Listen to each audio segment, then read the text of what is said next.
नमस्कार। बहुत शुभ दिन, पुरुषोत्तम मास। आज चतुर्थी तिथि।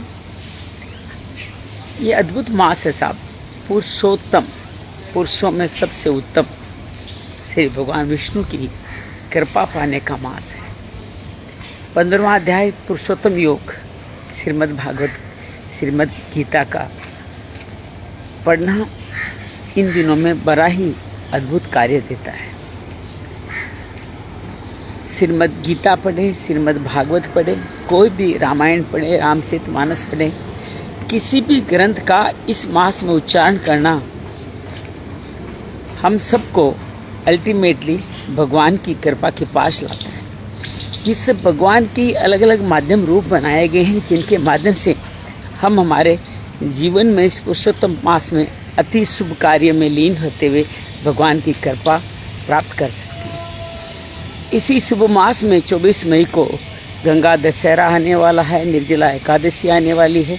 तो बहुत अद्भुत मास है ये पुरुषोत्तम मास। इसमें बहुत अद्भुत कार्य होने वाले हैं। साथियों, आज बात करते हैं हमारे आसपास की न्यूज़ घटनाओं की। तो आज दो घटनाएं बहुत महत्वपूर्ण हैं। पहली घटना तो ये है जो आर्थिक जगत से जुड़ी हुई है। पेट्रोल के दाम और बढ़ गए हैं, पेट्रोल और डीजल के।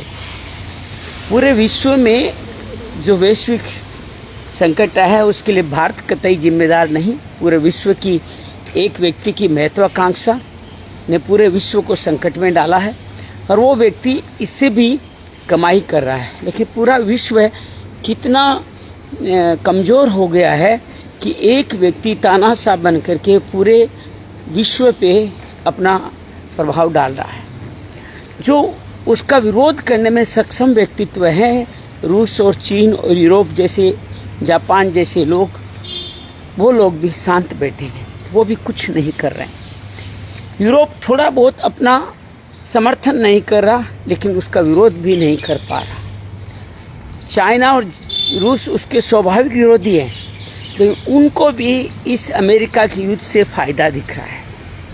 उनका तेल महंगा बिक रहा है, चाइना को भारत से एज मिल रहा है और इन ईरान के साथ मिलकर के अपने हथियार बेचने की भी बहुत बड़ा अवसर मिल रहा है। तो ये सब मिलकर के आज के समय अनैतिक तरीकों से विश्व का दोहन कर रहे हैं। पता नहीं भारतीय संस्कृति, सनातन संस्कृति कब तक इन तक पहुंचेगी, जो किसी को भी जीवन में इस तरह के कार्य करने से, दूसरों को दुख पहुंचा करके अपने लिए भौतिक साधन इकट्ठा करने से बचाएंगे। व्यक्ति विशेष ये कार्य करता है तो उसका प्रभाव वो व्यक्ति पर ही पड़ता है या ज़्यादा ज़्यादा उस पर निर्धारित परिवार पर पड़ता है। विश्व के देश जब ये कार्य करने लग जाएंगे तो पूरा विश्व इस असंतुलन में आएगा, पूरे विश्व में तकलीफ पाएगी। तो आज भारत में तेल की कीमतें बढ़ना, $70 से $122 का बैरल हो जाना एक स्वाभाविक घटना है, जो भारत सरकार ने अपने उत्तम मार्गदर्शन और मैनेजमेंट से अब तक रोक रखी थी। इसके लिए दोषी भारत सरकार ने एक व्यक्ति विशेष है, जिसका राष्ट्रपति वो स्वयं ट्रंप है, उनके प्रधानमंत्री के रूप में कार्य कर रहे हैं हमारे नेतन्याहू जी। और सब मिलकर के ईरान को अपना सेनापति बना करके विश्व पे जो अत्याचार कर रहे हैं उसी का नतीजा है। तो किसी को इसके लिए कोसा जाना चाहिए, तो वैश्विक परिस्थितियों के लिए ट्रंप जी को कोसा जाना चाहिए। भारत के प्रधानमंत्री या भारत के प्रशासन को तो बिल्कुल नहीं। कहाँ जाएगी?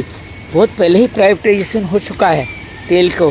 तेल कंपनियां अपना घाटा किस लेवल तक बढ़ाएगी? सरकार भी उसमें हिस्सेदार है, लेकिन नियम तक ही नियंत्रण रखेगी। अपना वो कस्टम एक्साइज जो है वो पहले ही कम कर चुकी है, न्यूनतम कर चुकी है। कल हमारी दिल्ली की मुख्यमंत्री ने तो जो एयर फ्यूल पे बहुत बड़ा एयर फ्यूल दिल्ली में इनको वेट मिलता था, 25% था शायद, उस पर 18% घटा दिया है। तो सरकारें अपना हिस्सा कम करती जा रही है, जबकि बहुत बड़ी इनकम उनको तेल के माध्यम से मिलती है। हम सब लोग प्रिपेयर रहें, अपने साधनों का प्रयोग करें। प्रधानमंत्री पहले ही चेतावनी दे चुके हैं, अपने व्हीकल का कम से कम प्रयोग करें, पुलिंग करें, ईवी वाहन लेके आएँ और जहाँ तक पैदल जा सकते हैं वहाँ तक पैदल जाने का काम करें। और यात्रा आवश्यक नहीं हो तो यात्रा नहीं करें तो सार्वजनिक परिवहन के द्वारा करें, जिसके अंतर्गत आपके मेट्रो आदि है उन पे करें। तो ये था एक मुद्दा। देश भर में गर्मी बढ़ती जा रही है, इस गर्मी का आनंद लें। ये प्रतिकूल परिस्थितियाँ ही जीवन में, हमारे जीवन में सुख लाती है, हमें आनंद देती है। एक और भाव आपके साथ आध्यात्म रूप से शेयर करना चाहता हूँ। कई बार हम बहुत सारी प्रार्थना करते हैं, बहुत सारा व्रत उपवास करते हैं, साधना करते हैं, यज्ञ करते हैं, और जीवन में सोचते हैं इतना यज्ञ ध्यान धर्म कर्म किया, उसके बावजूद ही मेरी इच्छित इच्छाओं की पूर्ति क्यों नहीं हो रही। किसी को संतान चाहिए, किसी को धन चाहिए, किसी को सम्मान चाहिए, जिसको जो कुछ भी चाहिए होता है वो मिल क्यों नहीं पा रहा। दो तात्पर्य हो सकते हैं इसका। एक तो आपकी संकल्प शक्ति, साधना शक्ति में कहीं न कहीं कोई न कोई दोष रहा है, और संकल्प शक्ति साधना शक्ति दोष है इसलिए नहीं आ रहा, और उसी का बदलाव रूप है कि प्रारब्ध में आपके वो है नहीं कि आप उसको इसमें पा सकें। तो फिर क्या हमारे प्रयत्न निरर्थक जा रहे हैं? नहीं, कदापि नहीं जा रहे। आप जो भी प्रयत्न कर रहे हैं वो प्रयत्न आपके सद्कर्म, चाहे यज्ञ कर रहे हो, दान कर रहे हो, धर्म कर रहे हो, योग कर रहे हो, जो भी कार्य कर रहे हो वो आपके अकाउंट में क्रेडिट होते जा रहे हैं। यूँ समझ लीजिए इसको कि ईश्वर आपको कुछ छोटा नहीं कुछ बड़ा देना चाहते हैं, कुछ विशेष देना चाहते हैं। और जैसे इतने कि छोटे छोटे अपने खर्चे कम करके आपने अपना मकान ले लिया, उसी तरह ईश्वर आपके छोटे छोटे फलों की पूर्ति नहीं करके आपके द्वारा किए गए समस्त कर्मों को आपके लिए विशेष आपको संपदा देने के लिए, जिसको आध्यात्मिक संपदा भी कह सकते हो, उसके लिए आपको आध्यात्मिक संपदा में वो आपको वो बहुत बड़ा देना चाहते हैं। इससे घबराइए मत, आपकी इच्छाओं की पूर्ति नहीं हो रही हो, जो आप चाह रहे हो नहीं मिल रहे हो, तो जीवन में कभी भी ये मत भाव लाइए कि जीवन में ये कार्य होगा कैसे। हम सब मिलकर के इस कार्य को संपन्न कर सकते हैं। अपने शुभ कार्यों में लगे रहें। हो सकता है ईश्वर धीरे धीरे आपके मन से एक इच्छाओं को पूर्ति करने का एक और तरीका है, आपके मन में इच्छाओं के प्रति आपका भाव ही संपूर्ण हो जाए, अर्थात अब इच्छा ही नहीं रहे। ये जब मानो कि आपके अंदर उस जिस इच्छा के लिए आपने कार्य शुरू किया था और जो आप अपना यज्ञ दान कर्म करते करते वो इच्छा धीरे धीरे से विलुप्त होती जा रही है, तो समझ लीजिए ईश्वर आप पे कृपा कर रहा है। आपको उस चीज़ की आवश्यकता ही नहीं रही, और आपको तो ईश्वर बहुत बढ़िया किया आपने नहीं दिया। आज में श्रीमद् भागवत में आगे आएगी कि राजा अंक की कहानी उनके पुत्र प्रारब्ध में नहीं था, और उन्होंने पुत्रेष्टि यज्ञ करके ज़बरदस्ती पुत्र पाया, बेन मिला, और बेन इतना उपद्रव लिया कि राजा को अपना राज सिंहासन छोड़ के भागना पड़ा, पलायन कर गए वो। तो हमारे जीवन में बहुत सारी ईश्वर इच्छाएं इसलिए नहीं पूरा करना चाहते कि वो इच्छाएं हो सकते हैं हमारे कल्याणकारी न हो। इसलिए भगवान से प्रार्थना करें तो सिर्फ यही प्रार्थना करें कि हे भगवान हमारे को उन सदिच्छा पूरी उन इच्छाओं को पूरी करना जिससे हमारा कल्याण हो। हमारी इच्छाएं अगर गलत हो तो उनको पूरा करने की तुम्हें कोई आवश्यकता नहीं है। तो इस भाव को बना कर रखें तो बहुत आनंद आने वाला है। पश्चिम बंगाल में एक विशेष सीट फाल्टा पे चुनाव हो रहा है। उस चुनाव से पहले मुख्यमंत्री द्वारा अभी तक किए गए कार्य, हालांकि मुख्यमंत्री ने अपना पूरा मंत्रिमंडल भी नहीं बनाया, लेकिन सद कार्य इस स्तर पर करे हैं कि फाल्टा के उपद्रवी उम्मीदवार जहांगीर खान वहाँ का चुनाव छोड़ के भाग गए, कहे जी मैं नहीं चुनाव लड़ रहा। उनको वहाँ पे जो डरा धमका के ही लोगों की वोट चोरी करके लेते थे, उनको चोरी करने की संभावना खत्म होती जा रही है, तो उन्होंने चुनाव क्षेत्र से किनारा कर लिया।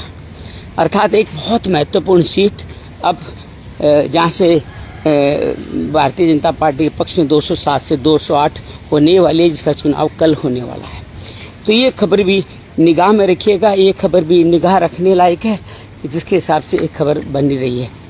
और भी बहुत सारी खबरों के अंदर भारतीय प्रधानमंत्री अभी यूरोप का दौरा कर रहे हैं, इटली के साथ बहुत सारे उन्होंने संबंध बनाए। नार्डिक देशों में नॉर्वे आदि देश जो हैं, स्क्वेडियन कंट्रीज़ के देश हैं, उन सब के साथ भी उन्होंने बहुत ज़्यादा संबंध बनाए हैं।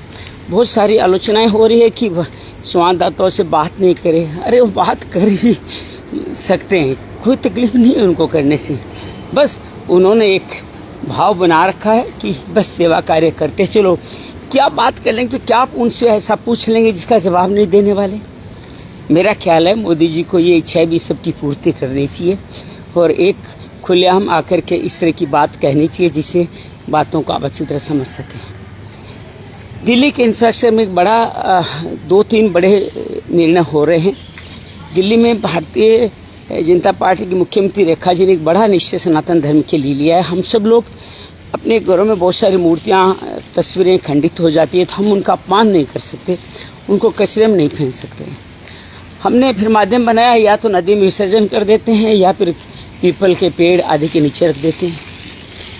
लेकिन ये दोनों ही चीज़ें उचित नहीं हैं। अल्टीमेटली वो मूर्तियाँ या वो तस्वीरें, उन सब का वहाँ क्या होता है इसकी हम देखभाल कभी नहीं करते। वहाँ पे भी कुत्ते उनको भ्रष्ट कर सकते हैं, लेकिन हम कभी ध्यान नहीं रखते। और सबकी सामान्य समस्या है। एक कोई 2 संस्थाएं काम भी करती है, वो इन सब को इकट्ठा करके वो भी गंगा जी वगैरह में कहीं लेके जाके रखती है। लेकिन ये दोनों ही समस्याएं पर्यावरण के लिए उचित नहीं है।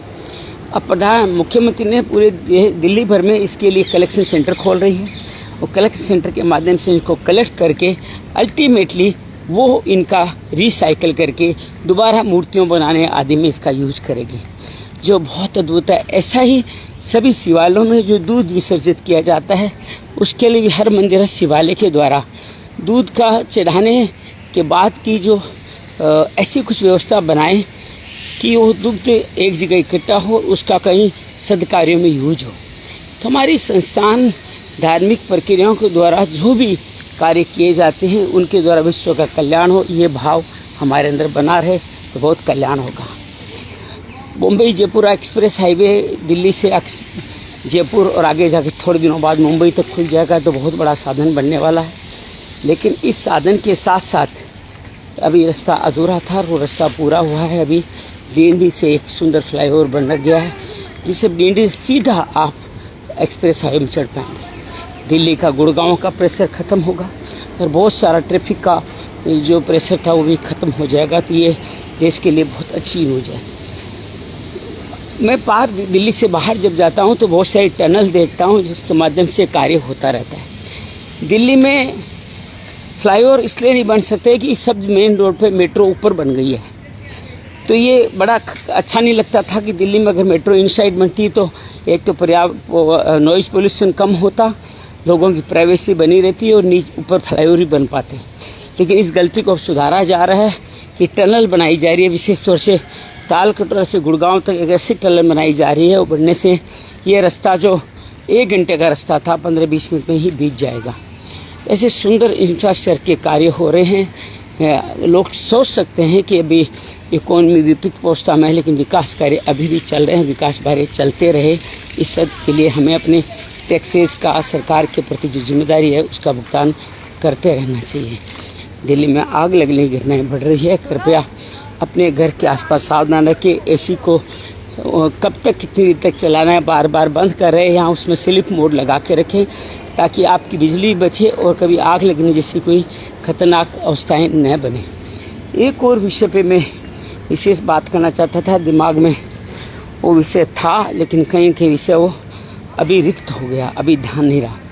स्वस्थ रहें, खूब अच्छा ज़्यादा खान पान न करें। सब्जियां, वेजिटेबल्स, खीरा आदि ये भी अमर है, उसको लीजिए। शुगर नहीं है तो बेल का जूस पी सकते हैं, बिना चीनी डाले पिए तो अच्छा है। नींबू पानी का ध्यान रखें। छाछ भी अभी अमृत है, सत्तू भी अमृत है, उसको अपने जीवन का स्थान बनाए। जैसे मैं सुबह सुबह मॉर्निंग वॉक करने आया हूँ, रात को भी कल मॉर्निंग वॉक में करने गया था, इस तरह मॉर्निंग वॉक का भी साथ दें। चाहे गर्मी कितनी भी हो तो भी ये कार्य करते रह सकते हैं। तो बहुत बहुत आप सब इसमें लगे रहें। अभी हम 8:30 बजे श्रीमद् भागवत के चतुर्थ अध्याय के 10वें चतुर्थ स्कंद के 10वें अध्याय में काम आगे बढ़ के कार्य करने वाले हैं। आइए आप और हम सब उसमें भी मिलेंगे, इसमें और बातचीत करेंगे और इन बातों को आगे बढ़ाएंगे। संस्कार कितने महत्वपूर्ण है ये हमने कल देखा कि माता का हर तरह से कल्याण कर सकते हैं।